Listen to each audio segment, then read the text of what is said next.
Well, if you watched the last video, you know what our weather's like. It'll be 70 degrees one day, and then we're down into the 20s and thunder sleep. I'd really like to live here.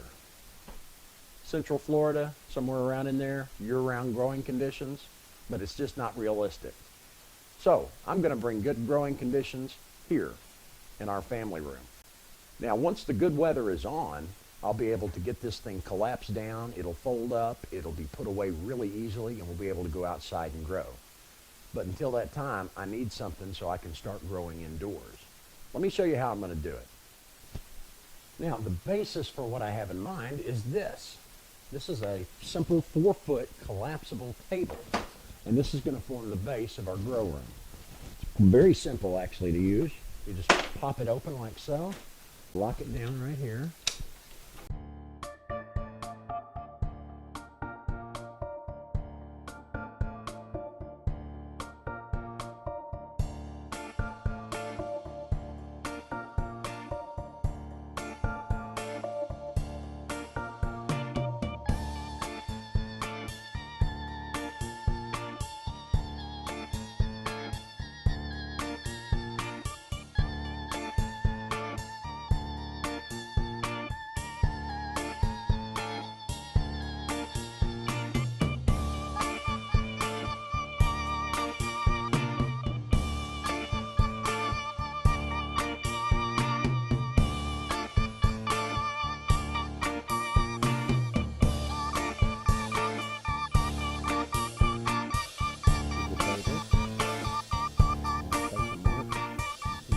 By doing this, I'll have a consistent hole on each of the 4 corners.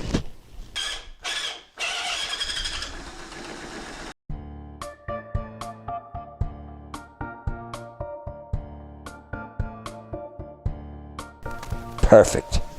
Good and solid too. Now that I've got all 4 corners done and ready to go, it's just a matter of taking measurements for how high I want this first pipe to be.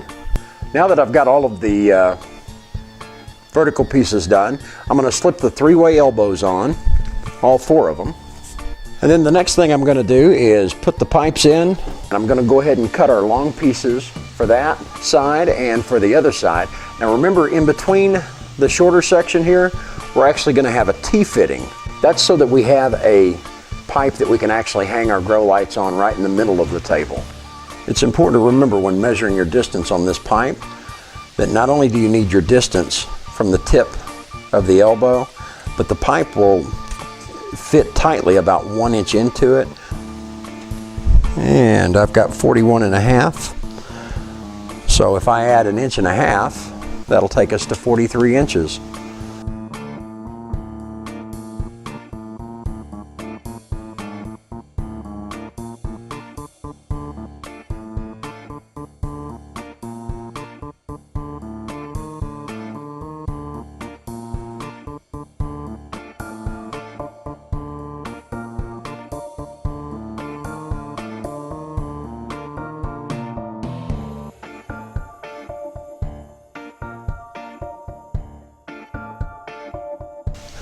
Now when it comes to this part right here, let me tilt you just a little bit this way. When it comes to this part right here, trying to get it in, it's a tight fit, you can just take this, tilt it down like that, meet up with it, and then twist it back in place. Now all I got to do is pop it in. Now that we've got the skeleton complete, what I'm going to do now is install the lighting. Instead of running the light though off of this center bar, which I can do, I can add extra lighting later, like the curlicue lights or whatever, I can just hang those down. I'm going to use shop lights, and I'm going to use 2 of them because I've got enough space here. I'm going to put one here and one here. And I'm going to use hardware chain in order to be able to raise and lower it.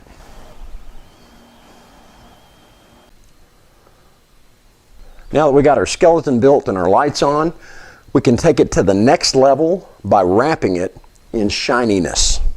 If you leave it like this, you'll probably be okay, but it's not going to do the best that it could. And the reason for that is all of this light that's being generated here is allowed to escape. We can retain the light by using aluminum foil, or if you have access to shiny Mylar, that works really good too. If you go the aluminum foil route, make sure that you use the shiny side. This is the dull side here. If you flip it over, you'll see that there's a shinier side, so make sure you're keeping that inward where the light can bounce off of it and back onto your plants. Well, there's the basic gist on how to build yourself a collapsible indoor grow room.